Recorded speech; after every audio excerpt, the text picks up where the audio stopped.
Hola, soy Alfredo Mora Manzano Hola, soy Iván Mora Manzano.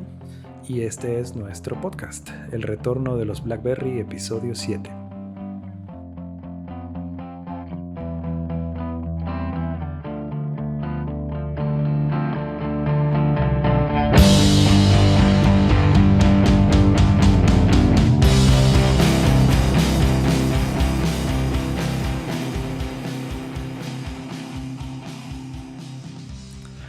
Quería empezar hablando de un comentario que me hicieron con respecto al programa de la inteligencia artificial. Y es que un amigo me decía si alguna vez nos pusimos a pensar si 2001, como la película es tan famosa, y hablamos de 2001 en el programa, si es que no nos daba pena o algo así que Arthur C. Clarke reciba menos reconocimiento que Kubrick.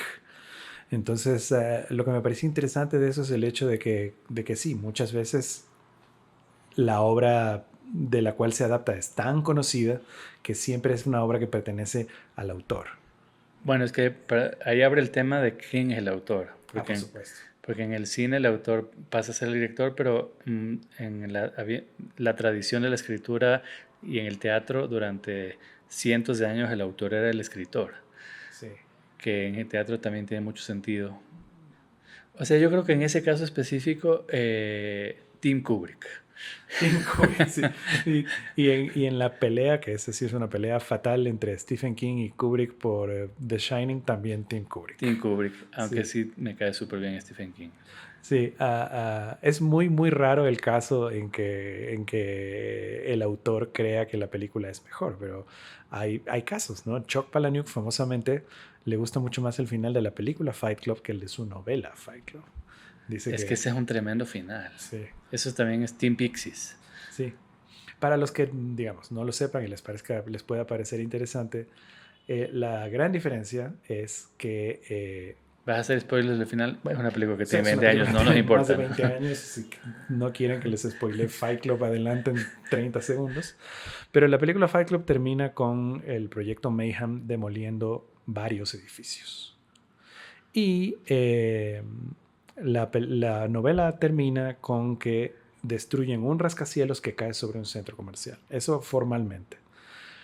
Pero la gran, gran, gran diferencia es que en la película el narrador no se despierta y en la novela como que se despierta de un sueño en un manicomio. Y entonces él dice, ok, estoy en un manicomio, ya se acabó mi otra personalidad. Y los empleados del manicomio terminan diciéndole, sabemos quién es, estamos esperando que regrese. Igual es un gran final de novela. Sí. Sí.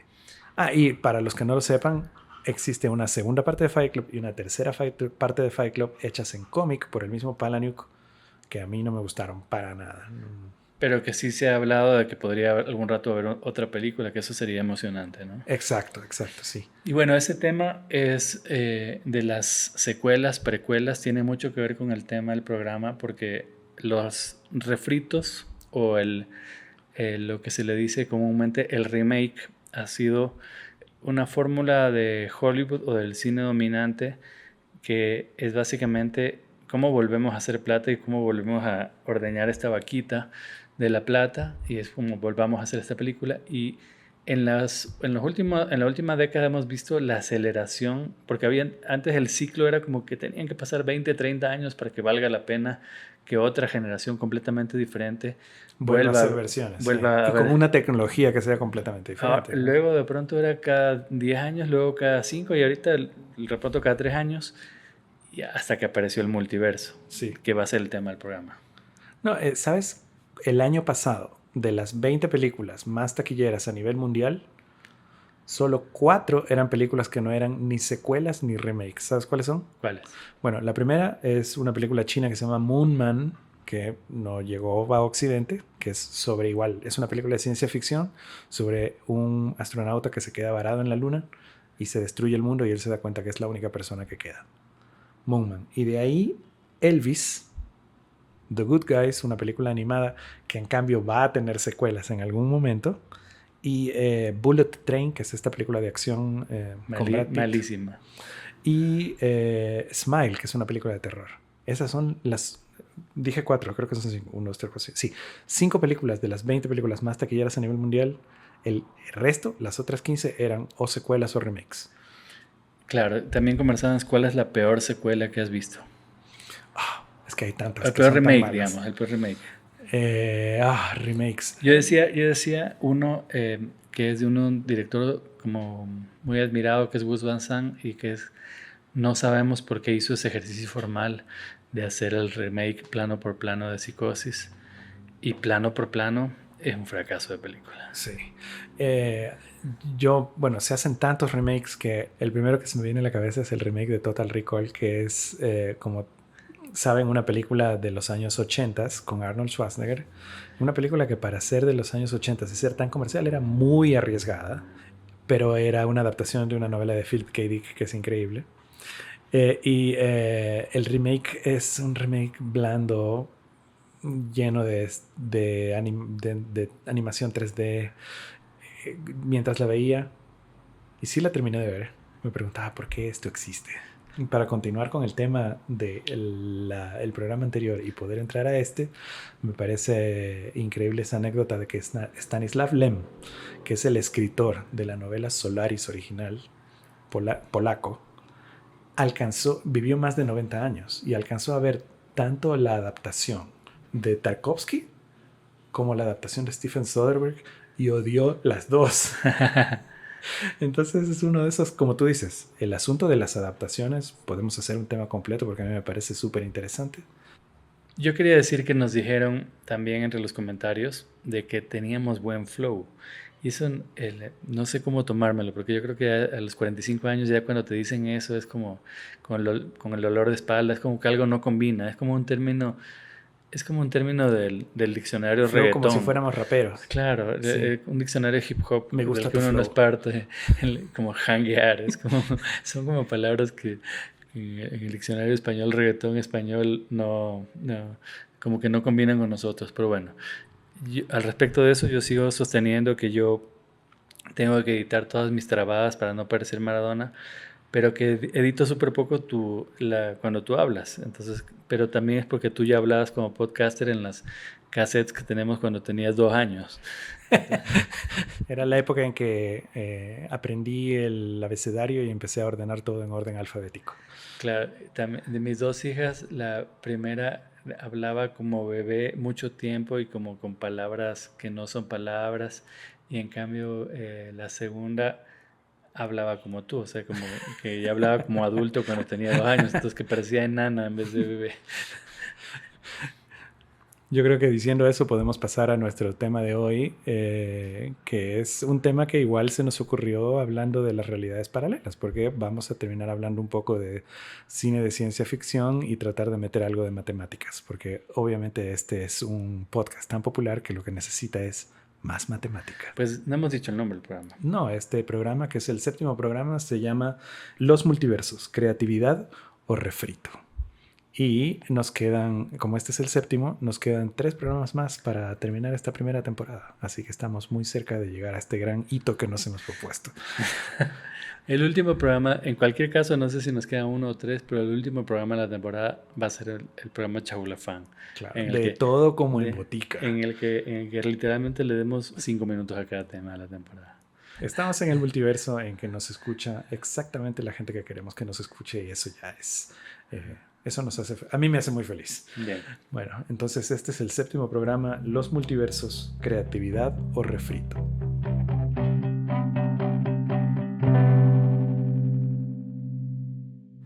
Bueno, este séptimo programa se llama Los Multiversos, Creatividad o Refrito. Tal vez podríamos empezar contando por qué se nos ocurrió este tema. Sí, o sea, ¿por qué está de moda los multiversos? Entonces, está de moda los multiversos porque básicamente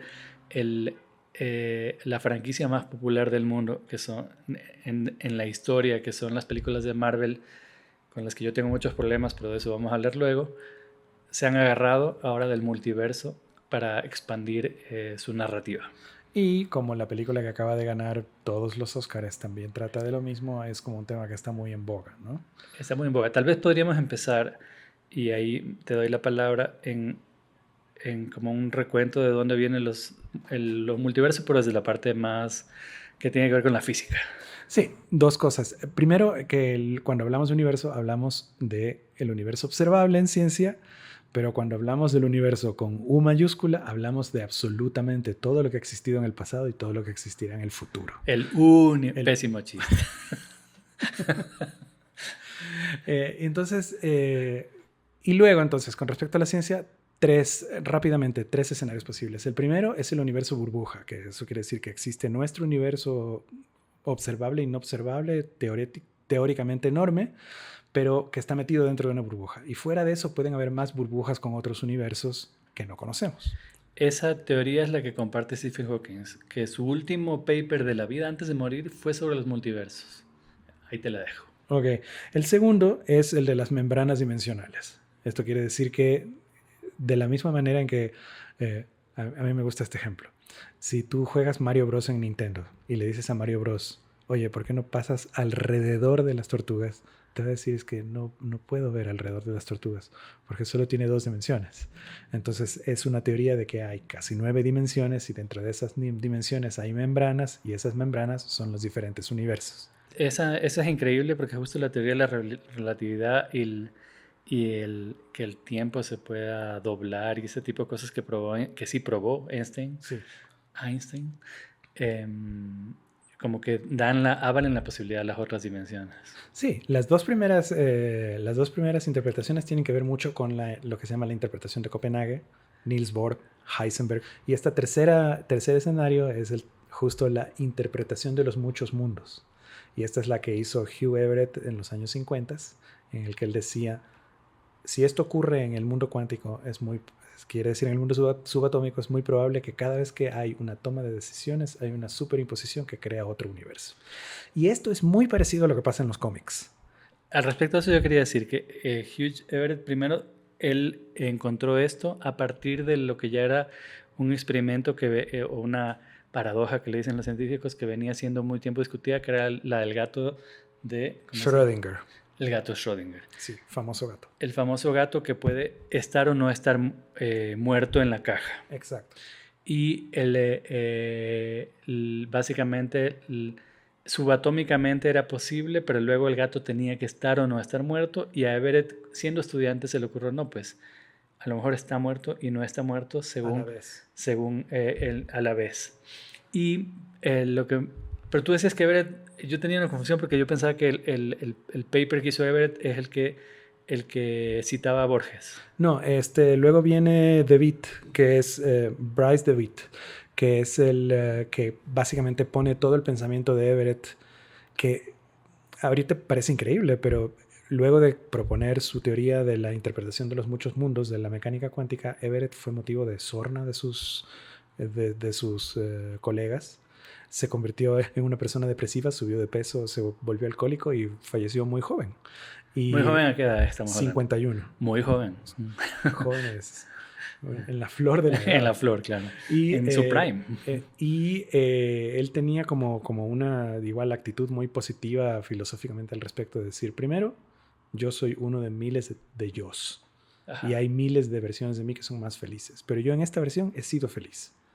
Y segundo, como hay miles de yos, el cuerpo no importa. Entonces le pidió a su hijo que si es que él fallecía, que lo cremen y que lo boten a la basura.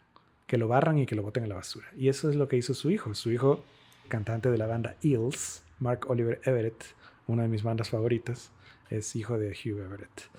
O sea que básicamente si te dejan ese legado de ciencia y multiverso, te botas a la música independiente con todo. Exacto. El nihilismo del multiverso. No, pero aquí lo interesante es que luego Bryce DeWitt toma las teorías de Everett y crea lo que es finalmente un artículo formal al respecto de la interpretación de los muchos mundos. Y le dio validez muchos años después. Exacto. Ahí lo interesante es que este Bryce DeWitt pone como epígrafe una cita a El jardín de los senderos que se bifurcan, el famoso cuento de Borges. Para los que no han leído el cuento, bueno, el cuento es bien complicado, pero para los que no lo han leído, en el jardín, cuando tomas una decisión, se crea un nuevo camino, ¿no? Entonces, por lo que la gente dice que Borges se adelantó a la ciencia y que Borges es el creador de los multiversos. Sí, es bien interesante. Me parece que ese cuento es de los años 40 o algo así, Sí. ¿no? Sí, y estas teorías recién fueron como más aterrizadas en los 60. Hay como ciertas cosas que podrían considerarse dimensiones paralelas o multiversos igual en literatura griega, pero definitivamente el cuento de Borges se toma como uno de los inicios de esta narrativa de lo que ahora conocemos como multiverso, que ya es como algo La que todo el decisión que mundo genera conoce. caminos. Exacto. Algo que todo el mundo conoce. Esto es una cosa que todo el mundo conoce ahora debido a las películas, pero dentro del mundo de los cómics, que es la otra parte, física y cómics, un podcaster súper cool. Física y cómics. Bueno, la otra parte que me concierne es el hecho de que Un cool, ya quedamos que era un cool. tanto DC como Marvel tienen su propia teoría del multiverso. DC es más dimensión paralela y Marvel es más caminos que se bifurcan. Ajá. Entonces, tanto DC como Marvel se han demorado muchos años en tratar de aterrizar sus modelos de multiverso para que básicamente funcionen y puedan tener una lógica interna a todas las historias. Dimensiones paralelas es más Cortázar, entonces DC es más Cortázar. Marvel es más Borges y pueden citarnos en esto. Eh, no, Hay otra de Borges antes de que me olvide que, bueno, tiene más que ver con el infinito, pero si es el infinito también es una especie de posibilidad de multiverso, ¿no? Que es la biblioteca de Babel, en la que hay todos los libros posibles y uno cuenta tu historia. Ujú. Entonces, eso era, lo, ese Eso era es lo que querías decir. mi No, pequeño aporte. no, DC creó su multiverso a partir de 1961 con una historia sobre Flash y Marvel en una historia de los Avengers 10 años después. Pero a mí me parece bien interesante que dentro del canon del multiverso de Marvel, Marvel tiene como un nivel del multiverso en que todo lo ficticio está conectado. Es decir, no solo las cosas de Marvel, sino que Marvel dentro de su esquema hay un punto en que todo lo ficticio, Shakespeare, Chespirito, todo es parte de un solo universo. Ese es el alcance que tiene. Lo que dice Stephen Hawking es que para él cree en la teoría de las burbujas, pero que para él las posibilidades no son infinitas. O sea, él está opuesto al infinito. Que las posibilidades debían ser más bien reducidas y que su teoría es que íbamos a encontrar cuál era el número de burbujas que había. Oh. Porque tú sabes que Stephen Hawking en el año 2009 hizo una fiesta para invitar A a los viajeros del viajeros en el tiempo. tiempo. Se llama la fiesta de champán del viaje en el tiempo. Sí, sí, sí. Sí. Entonces lo que hizo es hacer la fiesta y luego de la fiesta mandar los emails de invitación.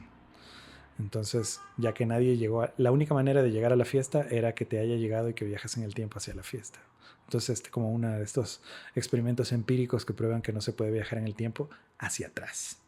A mí lo que me parece increíble de esto es que básicamente es una interpretación narrativa de un concepto científico y físico y que eso es lo que nos interesa, de que de todos estos conceptos se puede hacer buena narrativa y mala narrativa.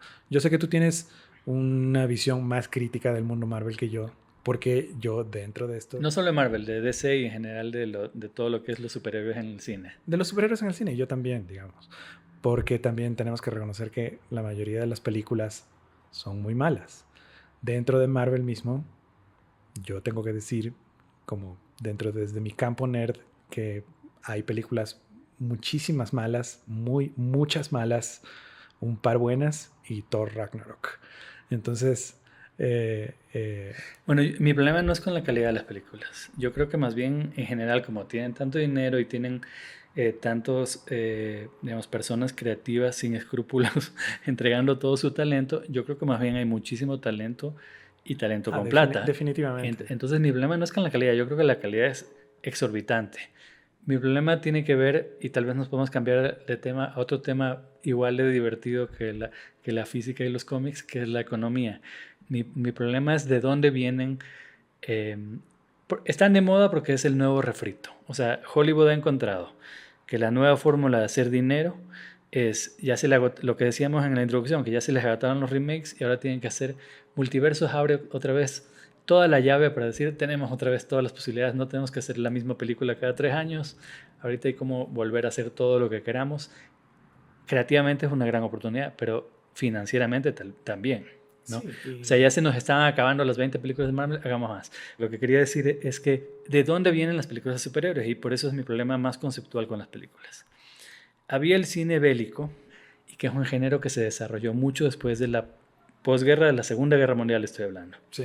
¿no? Entonces, yo tenía un ejemplo por ahí de una revista francesa que habían hecho una encuesta en 1945 y en 1994. Y la encuesta era ¿quién ganó la guerra? Los resultados de 1945 es como que casi todo francés piensa que ganó la guerra la Unión Soviética. Y los resultados en 1994 es que casi todos, en más o menos en la misma proporción, ahora piensan que ganó la guerra Estados Unidos. Y ese, digamos, es un tropo que nos ha dado el cine. De que el Eso, cine bélico norteamericano nos ha dicho, nosotros ganamos la guerra. yo leí un artículo que el artículo es Hollywood ganó la guerra, porque básicamente la imposición ideológica del cine bélico lo posiciona a Estados Unidos como el ganador de la guerra. Sí, en el mundo del cómic, a pesar de que ya existían los cómics antes de la Segunda Guerra Mundial, durante la Segunda Guerra Mundial, todos los superhéroes peleaban en contra de Hitler. Entonces el Capitán América peleaba contra Hitler, Superman peleaba contra Hitler. Entonces se volvió también una cuestión como muy propagandística de la lucha del ejército norteamericano en contra de lo que era en ese momento el eje del mal. Claro, y durante la Guerra Fría todos vimos las películas norteamericanas en las que los malos eran los soviéticos y y últimamente los malos son los árabes, ¿no?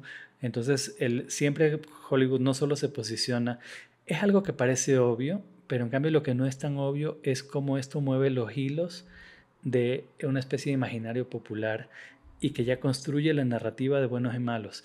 Y no solo eso, sino que posiciona a la guerra como el mecanismo de solución. Y posiciona la guerra como un evento en el que tiene que haber buenos y malos siempre, ¿no? Por eso pasa esta cosa rarísima en la última Top Gun, ¿no? Que es esta oda guerrerista súper bien filmada, pero básicamente nunca te dicen quiénes son los enemigos. Nunca se les ve la cara. Simplemente se ve unos aviones súper avanzados, no te dicen quién son, los cascos están antirreflejo, se ve un paisaje. El otro. Se ve el otro. Se ve un paisaje que está lleno de pinos, lo cual es rarísimo. Es como si la guerra de Top Gun fuera Albania. en Tumbaco. Entonces, pero es simplemente crear la idea de todo lo que no somos nosotros es el otro. Sí, y bueno, y siguiendo con la historia del cine belicista, ese cine para mí ha evolucionado en el cine de superhéroes. El cine de superhéroes no solo es un rescate del espíritu del cómic, ha aterrizado la narrativa guerrerista, ha aterrizado en el cine de superhéroes. Entonces, ahora los superhéroes salvan siempre el mundo. Y es el Capitán América, o sea, que mayor símbolo. Pero lo que me parece digamos, heavy conceptualmente o ideológicamente es que ya no, la narrativa, al ser de superhéroe y estar en este como código de fantasía, es incluso más maquillada. O sea, que la domesticación a la que nos provoca este tipo de cine es menos consciente. Es una manipulación de la que no solo que no nos damos cuenta, sino a la que nos entregamos gustosamente. Y con esa manipulación, incluso gente que aparentemente se resistiría normalmente a la influencia del mensaje de la propaganda norteamericana, luego está encantada con las cines superhéroes y piensa que son inocentes. Porque yo tenía esta discusión de que yo hablo Marvel, es que a ti no tuviste infancia, no te gustan los superhéroes, no te gustan los cómics. Es como que recibo un montón. La gente se vuelve inmediatamente claro, hipersensible al respecto de una crítica a algo que les gusta. Claro, los defensores de Goliat, siempre. O sea, es el cine más poderoso del mundo, pero tiene más defensores entonces es como casi imposible atacarlo porque te caen encima, ¿no? Y yo creo que hoy ese cine representa la propaganda belicista norteamericana que nos pone en la cabeza la idea de que cuando hay una guerra, Estados Unidos tiene que intervenir. Cuando hay un conflicto en el mundo, Estados Unidos tiene que intervenir. Y si hay un conflicto con alguien de fuera de este mundo, Estados Unidos nos tiene que defender. También, pero entonces Estados Unidos se vuelve, y es una especie de la OTAN, se vuelven los defensores del mundo, los superhéroes, posicionado de la manera PG-12. Sí. O sea, por eso yo rescato un par de películas de superhéroes de la cual soy muy fanático, porque primero se quedan en un universo mucho más chico, como un universo urbano. y luego tienen una gran calidad narrativa. Porque tú hablaste de lo político. Para mí, el problema más serio de casi todas las nuevas películas de superhéroes es que ya son películas que no tienen actos. Siempre hablamos en que en el estándar hollywoodense las películas tienen 3 actos, ¿no? Una exposición, un desarrollo, un desenlace. Que es la fórmula además que Hollywood ha usado para hacer el cine que llamamos comercial. Para hacer el cine que llamamos Por lo comercial. menos 50 años. Todos estamos acostumbrados a ver ese tipo de cine. Pero el nuevo cine de superhéroes ya no tiene eso. Es simplemente una pequeña exposición y luego hora y media de desenlace. Y digamos, sí hay una construcción de tensión, pero que nos va preparando para la batalla final. Entonces, y la batalla final dura media hora, una hora, depende de la película. En Avatar dura 45 minutos. No, entonces, a mí me gusta mucho Batman Returns de Tim Burton. Me parece que es una película tan extraña que incluso el estudio mató durante muchos años a Batman porque le dijeron, este gótico triste no puede seguir siendo el superhéroe porque no podemos vender juguetes. Le dieron la franquicia a Joel Schumacher y ya sabemos lo que pasó. Claro, fracasó. ¿Y qué piensas tú de las de Christopher Nolan? A mí no me gustan las películas de Christopher Nolan. Estoy absolutamente solo. ¿Las de en Batman eso. o ninguna película de Christopher Nolan? Me encantan todas las películas de Christopher Nolan excepto las de Batman. A mí me gusta mucho. ¿Cuál era la del Guasón? Dark Knight. O sea, cuando la vi me encantó. No la he vuelto a ver. Yo creo que cada vez que veo Dark Knight se pone peor y cada vez que veo Batman Returns se pone mejor. Desde que somos niños nos gusta Batman. Pero también luego como que es imposible quitarse el velo de que Batman es este millonario. Claro, que decide gastar un montón de plata en pegarle a la gente y comprar autos. Un millonario excéntrico, vigilante, caprichoso. Claro. Eh, No, aparte, digamos, a nosotros nos gustaba Batman porque de niños, como en la televisión ecuatoriana está siempre 20 años atrasada en todo, pasaban cuando en los 80s la serie de Batman de los 60s claro. y veíamos el Batman de Adam West, ¿no? Que viéndolo en retrospectiva era muy malo. Sí, pero en cambio era una que es el tipo de películas que no se toma en serio, Claro. ¿no? Entonces es el tipo de contenidos que no se Tan toma en malo serio. que era bueno. Exacto, exacto. Muy campy, que es el concepto este ahora que se utiliza para describir este tipo de contenidos. Pero también en los años 80, básicamente Frank Miller decidió con su novela gráfica, que era un parteaguas dentro del mundo de la novela gráfica, Dark Knight Returns. A partir de hoy, Batman va a ser este fascista que siempre está triste. ¿Y Y todo el mundo dijo, está bien, aquí para siempre. Facho triste. ¿Y qué piensas del nuevo que es, en cambio, el Batman emo? El Batman emo. Hay cosas que me gustan de esa película. La fotografía de esa película y el sonido es algo realmente superior. A ver, pero aquí sí, eso es algo que me parece que vale la pena destacar. En las películas de Marvel, siempre esta batalla final de media hora es en este humo gris generado en 3D, en el cual no se distingue nada, en que todo el mundo está flotando y se lanzan explosiones y golpes. Y yo creo que una cosa increíblemente rescatable de la última Batman que dirigió Matt Reeves con Robert Pattinson haciendo de emo Batman es el hecho de que se nota que todo es físico. Entonces ahí sí hay un rescate de como un quehacer cinematográfico que para mí es bien importante. Sí, no, y justo estaba viendo un video ensayo el otro día de esa Batman, que en casi todas las tomas llueve, que es algo que yo no me había dado cuenta cuando la vi, y decían que la última película grande, tipo de Hollywood, en la que pasa eso, era Seven, de David Fincher. Bueno, The Batman le debe muchísimo a David Fincher. Y bueno, hablando de David Fincher, y que tiene que ver con todo esto del cine dominante, a David Fincher le gusta mucho usar este término que se llama el destruction porn. Sí. Que es básicamente el fetiche por la destrucción masiva que tienen todas las películas de alto presupuesto de Hollywood. O sea que casi siempre que vemos una película de alto presupuesto va a haber alguna escena en la que vamos a caer en el momento del fetiche. No solo son las explosiones, es cámara lenta de cómo se destruyen diferentes tipos de edificios, robots, carros, vehículos, ¿no? Me puse a investigar sobre eso y es un término que lo introdujo la revista Vulture en 2013, que primero había sido un término que el guionista Damon Lindelof lo usó por primera vez como disaster porn.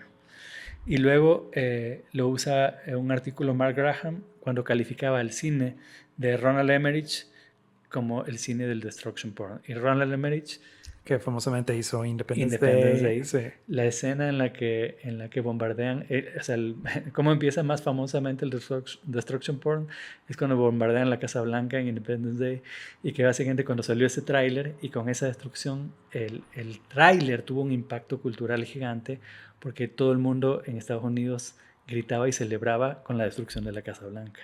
Lo interesante de estas películas es que igual empiezan y terminan. Y lo que ocurría en los cómics es que nunca nada termina y nunca nada muere. Y en este momento estamos viendo que en el cine está ocurriendo lo que pasa en los cómics. Y por eso hay la necesidad del multiverso en el cine. Porque necesitamos que los personajes revivan. Lo cual a mí me parece un recurso narrativo terrible, ¿no? Deberíamos saber que la gente, los personajes cuando se mueren para que pueda haber algún tipo de impacto. Claro, igual cada vez que aparece una buena narrativa al respecto, uno se arrepiente de esos dogmas, ¿no? Sí. Entonces, como el capitalismo coopta todo, ahora también o sea, empezamos hablando de Borges y Cortázar, y ahora eso es parte de la industria. Ahora, en la industria hay infiltrados. La última película ganadora del Oscar Everything Everywhere All at Once. es polémica, hay un montón de gente a la que no le gusta o que les parece cursi, opinión que yo comparto parcialmente. Pero a mí me pareció una gran película. Me parece una película muy impresionante en su creatividad. Y me parece también notable que una película freak, hecha por unos freaks, consiga un posicionamiento de película principal en la industria. Sí, durante muchísimos años, de todas maneras, se habló de que las películas de superhéroes no funcionaban porque los nerds que les gustaban los cómics no las hacían. Ajá. Y lo que sí tengo que decir con respecto a DC y Marvel es que ahora las hacen nerds que forman parte del mundo del cómic, ¿no? Esos nerds se han adaptado a la gran construcción social del cine comercial, pero en cambio sí ha sido un avance para el mundo nerd que los nerds puedan poner el mundo del cómic en el cine. Con Everything Everywhere All at Once es diferente, porque es una historia original, porque es una historia que tiene que ver con la migración, porque es una historia que tiene que ver con personajes que no son atractivos comercialmente, pero que se vuelven muy atractivos. Creo que lo que más me gusta de esa película es que el enemigo es la controladora de los impuestos. Sí. O sea, bueno, ahí sí, esa película es muy reciente, entonces sí no la voy a spoilear, pero también lo más interesante es que la pugna principal es una relación filial, ¿no? Madre e hija. Y eso ahí yo creo que sí hay un gran valor novedoso con respecto a los cánones de la industria. Y que tal vez porque estamos en una época woke es conveniente hacerlos, pero aún así, es una película infiltrada. Es una película definitivamente infiltrada, porque es una película que igual no entra dentro de los cánones de lo que es comercialmente viable, pero tampoco entra dentro de los cánones de lo que es una película ganadora del Oscar. También, como es una película de Hollywood, está excesivamente explicada, que es el problema que en cambio yo tengo con las películas de Christopher Nolan, que dejan de ser misteriosos porque en algún momento aparece la escena en la que un personaje tiene que explicarte la película, porque si no, no la entenderías. Ese es el personaje de Ellen Page en Inception. Claro. Entonces DiCaprio le explica, así funcionan estas reglas, cuando tú estás en el sueño funciona de esta manera, hay varios niveles. Claro que en algún momento decía que si es que hubieran hecho Inception en Dinamarca, recién a los 45 minutos te hubieras dicho dentro del cine, ¡ah, están soñando! ¡Qué increíble! Este es un sueño dentro del cine. ¡Ah, ya! Ok. Igual la mitad de la gente iba a salir del cine diciendo, no entendí. Y creo que eso es más interesante. ¿Cómo se llamaba esa película increíble de Christopher Boy? Reconstrucción. Reconstrucción, sí. Claro, sería una película así, que te lleva, te seduce y no estás seguro de qué se trata, aunque tú mismo tienes algunas teorías. Bueno, Mark Maron, ese es el gran problema que tuvo con los fans de Marvel, porque decía, explican todo, y que a él le gusta salir del cine diciendo, ¿qué pasó? ¿Qué le pasó a ese tipo? ¿Se murió? ¿No se murió? Y que le gusta ir pensando en eso en el auto.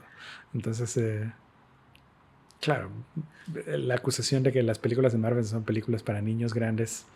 Todo el cine dominante ahora es infantilizado, que es la teoría que tenía Luis Ospina, de que estamos viviendo una época en la que es difícil ver contenido adulto, porque nos tratan a todos los adultos como niños. Entonces el contenido adulto se vuelve marginal. Sí, hay una gran discusión en este momento al respecto de si tienen o no que haber escenas de sexo en el cine. ¿no? Es una discusión actual que, o sea, esto sí es para otro programa. Pero Podemos hacer un programa entero de eso, pero yo sí pienso que es una ola conservadora, porque seguro que el sexo es un sexo construido desde una mirada, lo que se llama el male gaze, y seguro que hay objetivación en el cine, en el sexo y malas prácticas, Y comercialización y mal cine. pero al mismo tiempo es una parte importante de la vida que también ha sido muy bien retratada, que también ha sido construida desde otros puntos de vista, desde otros lugares. Y de que existen, podemos nombrar escenas sexuales de enorme belleza y de valor cinematográfico. Sí, y también incluso han evolucionado mucho las prácticas de las escenas de sexo. Es famoso que ahora el mejor manual para las prácticas de sexo, porque implicaba que haya menores de edad o gente muy joven, es el de la serie de Netflix Sex Education. Pero sí, eso es otro tema, es un tema, nos fuimos por la rama ahí ahorita. Claro, y en esa discusión de Scorsese contra Marvel, Team Scorsese. O sea, yo entiendo el Scorsese, básicamente cuando vas al cine, a veces hay 10 películas mostrándote al mismo tiempo lo mismo. 10 salas, perdón. Y es el fenómeno también que se conoce como el block booking, que es básicamente que le imponen a las salas que no solo que pongan las 10 películas, las 10 salas de una sola película dominante, sino que la distribuidora además, sobre todo en Latinoamérica, que uno dice, ¿por qué aquí la programación de cine hollywoodense es tan malo si Hollywood hace otras buenas pelis que no llegan? Porque además te venden las películas en paquete. Entonces llega con el paquete ese montón de películas malas de terror que llenan las salas de aquí. Entonces a ese fenómeno se le conoce como block booking, que también es un fenómeno de monopolio. Entonces, si desconoces los fenómenos industriales impositivos de manejo de monopolio, que son los que realmente moldean nuestros gustos. Entonces sí estamos moldeados por un diseño industrial de cómo tienen que ser nuestros gustos. Y lo mismo ocurre con las películas ganadoras del Oscar, porque es importante decir, ahora que hablamos de Everything Everywhere All at Once, la persona que normalmente va al cine dice, si una película es buena, va a ganar un Oscar. Y no se da cuenta de la cantidad de dinero y de recursos que hay para hacer las campañas de los Oscars cuando se pone la película en el cine. Y los seres oscuros que están poniendo esas campañas para películas muy malas, como Harvey Weinstein haciendo que gane el Oscar esa porquería de Shakespeare in Love. Claro. Bueno, pero hablando de Gwyneth Paltrow, sí quería decir que tal vez podemos tener un par de ejemplos de cine interesante que tiene que ver con el multiverso. Y Gwyneth Paltrow en 1988 tuvo esta película independiente británica que se llama Sliding Doors. Ah, sí, la vi. Sí, y es básicamente qué ocurre en dos mundos diferentes cuando una chica llega a una estación de tren y primero pierde el tren y luego se va en el tren. Entonces la narrativa se construye alrededor de una diferencia de un minuto que, digamos, básicamente hace que su vida sea completamente diferente. El atrasarse al tren hace que ella llegue a encontrarse con el novio. El no atrasarse al tren hace que encuentre al novio durmiendo con otra, ¿no? Hay otra película, no sé si te acuerdas, una película de los 80s que se llama El Azar. Es probablemente una de las primeras películas de Kieslowski que llegaron acá. Y son básicamente 3 cortometrajes también de un hombre, de lo que le ocurre en 3 escenarios diferentes de llegar antes, a tiempo y atrasado a un tren.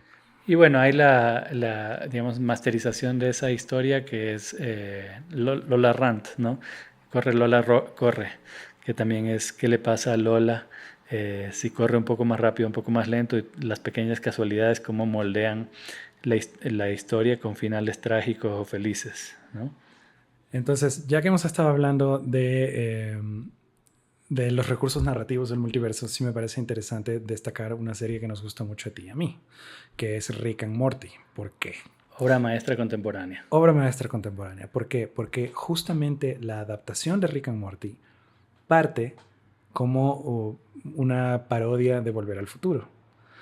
Volver al Futuro es una película que es de las favoritas de muchísima gente. A mí personalmente me gusta muchísimo, pero tengo un problema súper serio con la narrativa del viaje en el tiempo. Pero tú tienes un problema en general con la narrativa de que se usa el viaje en el tiempo. De que se usa el viaje en el tiempo. Entonces, lo increíble de Rick and Morty es que empieza como una parodia. Los primeros cortos que hizo Justin Roiland eran literalmente de Marty McFly y Doc Brown. en la máquina del tiempo. Y el momento en que Justin Roiland agarra esos personajes y los transforma en un abuelo y un nieto, cambia el concepto de que sean viajes en el tiempo por realidades paralelas y mundos paralelos y sobre todo dimensiones paralelas, que es lo que funciona en Rick and Morty. Mi problema con el asunto de las películas que tienen viajes en el tiempo es de que generalmente las cosas se solucionan. Pero si tienes a tu disposición la máquina del tiempo, la puedes volver a usar miles y miles y miles de veces. Entonces, y además te crea esa paradoja de que solucionaste solo la realidad del que estás viendo, pero a todos los otros probablemente no se han solucionado. También porque creo que muchas veces la historia es conservadora en su ambición. ¿Por qué? Porque básicamente dice, tengo una máquina del tiempo y arreglé este asunto y este asunto me arregló la vida. Y eso nunca pasa. Siempre vas a tener como la indecisión de volver a usar la máquina 100 veces. Claro. Por eso me parece mucho más interesante Volver al Futuro 2 que Volver al Futuro 1. Porque en Volver al Futuro 2 hay esta escena muy famosa en que Biff le está disparando desde el techo del casino a Marty. Marty se lanza al vacío y de repente lo recoge la nave voladora que es la máquina del tiempo. Leía que una cosa interesante de analizar es que en la escena anterior es Doc Brown yendo por el campo y yendo por un túnel sin saber dónde está Marty. Esto quiere decir que Marty cayó a su muerte miles y miles de veces en prueba y error, hasta que Doc Brown por fin encontró a Marty y dijo, ok, ahora sí lo voy a salvar.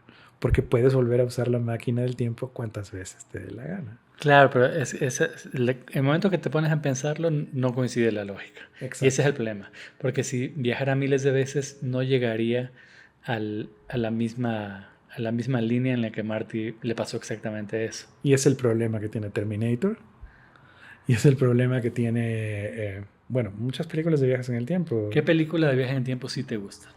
Harry Potter 3 tiene una... Ese es El prisionero de Azkaban. Es El prisionero de Azkaban, tiene un recurso de viaje en el tiempo y funciona porque es un loop cerrado que habla de que no importa el uso de la máquina, que en este caso es un giratiempo, porque las cosas ya están determinadas. Entonces, tú usas el giratiempo para arreglar algo del pasado y ese algo del pasado ya había sido hecho por alguien que usó el giratiempo después. Entonces, en el caso del prisionero de Azkaban está muy bien hecho, tanto en la novela como en la película.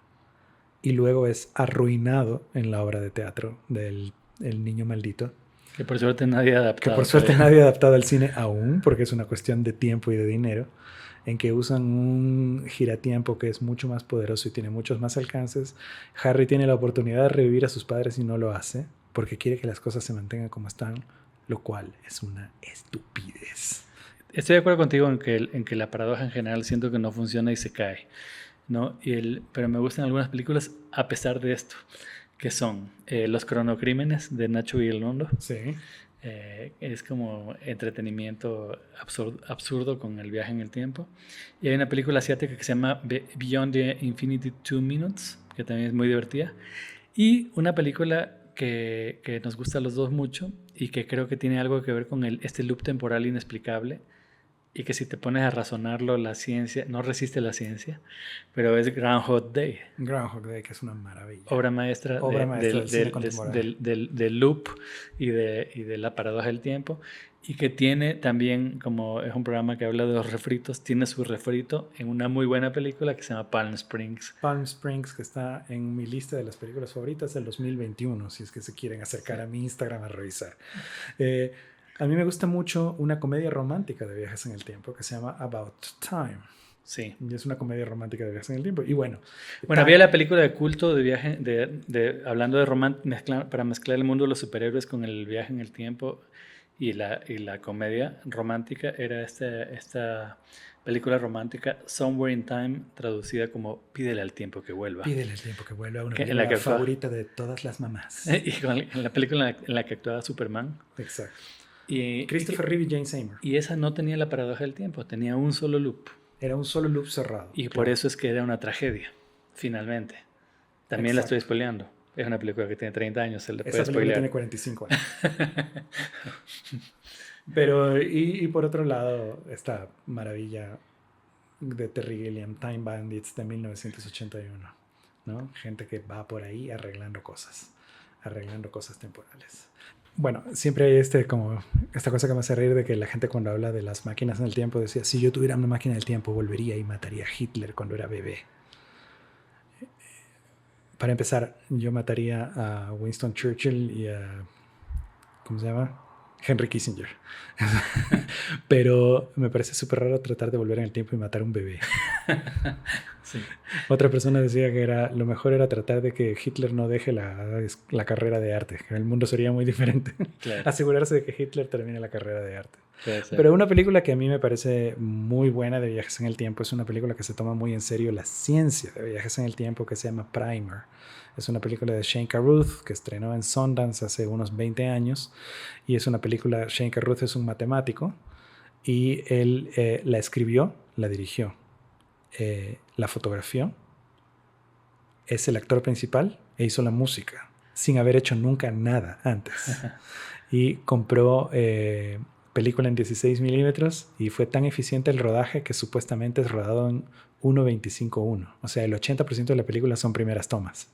Claro, increíble. Sí. Y esa es una película que sí se toma muy en serio la ciencia de cómo funciona el viaje en el tiempo. Claro, bueno, estamos otra vez en la deriva de los temas, pero ahorita que dijiste eso del uno a uno, Quique Chediak, que conoció a Robert Rodríguez, decía que, que le había mostrado el material del mariachi en un VHS y que lo más increíble del material es que el material dura lo mismo que la película. Que es un material, simplemente está en desorden, pero de ahí es el material, básicamente es uno a uno, es la película. 1:1 es la película. A ver, yo tenía algunos cierres posibles con esta conversación, ¿no? La una es que tengo este dato de que en la saga Avengers, sin contar los miles de millones de muertos que por las bombas atómicas que no se ven, eh, el conteo de muertos es el mayor oficialmente que hay en una película, que es 88.194. O sea, es donde ves más muertos, es en la saga Avengers, en el cine.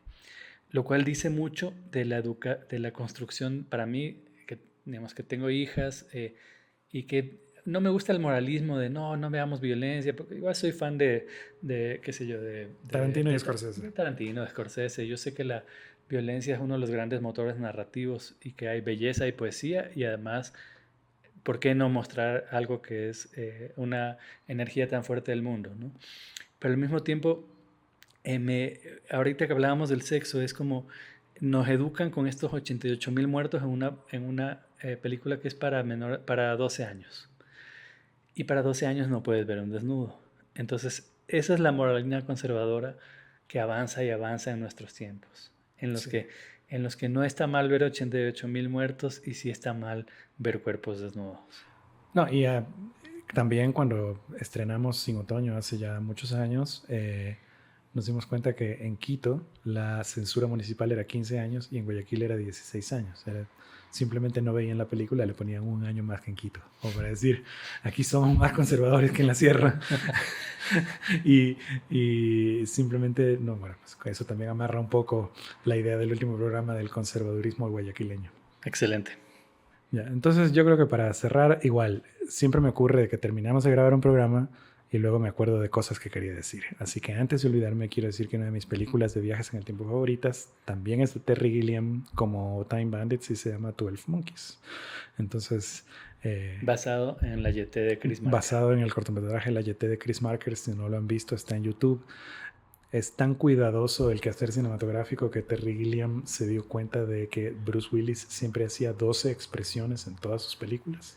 Las estudió y luego le prohibió hacer esas 12 expresiones. A ver, yo tenía dos ideas para terminar. La una era que, así como dijimos que, o sea, dogmáticamente no estamos opuestos a ni en las películas de superhéroes, ni tampoco al fetiche de las explosiones. Tengo unos ejemplos de destrucciones increíbles en películas. El final de Melancolía de Lars von Trier, explosión conmovedora. Las secuencias de guerra, en las secuencias iniciales de Hurt Locker de Catherine Bigelow, también un tremendo peliculón. Y también el desenfreno de la hiperviolencia distópica feminista de Mad Max Fury Road de George Miller. Una película impresionante en la que hay escenas de destrucción también impresionantes. Algo que admiramos mucho de Miller y de Christopher Nolan es el hecho de que hacen cine de autor de cientos de millones de dólares que son éxitos de taquilla. Eso es muy difícil de lograr. Claro, están infiltrados en el sistema, pero aún así sobrevive su voz. Vi hace muy poco, me repetí Mad Max Fury Road, contrariamente a The Dark Knight, se pone cada vez mejor. Sí, y está haciendo otra, ¿no? Sí, ya terminó de rodarla. Una precuela, ya que estamos hablando de secuelas, es una precuela de Mad Max Fury Road que se llama Furiosa, con el personaje de Charlize Theron cuando era joven. Excelente. Y bueno, ya lo dijimos en la introducción, pero el final de Fight Club también es una escena de las grandes escenas de destrucción que existen en el cine contemporáneo. Y bueno, y para terminar quería darles esta cita de Byung-Chul Han sobre el sistema y el sometimiento. Dice, el sujeto sometido no es consciente de su sometimiento. La eficacia del poder radica en que el sujeto se cree libre cuando realmente el sistema está explotando su libertad. En la era de la transparencia, el espectador se somete voluntariamente.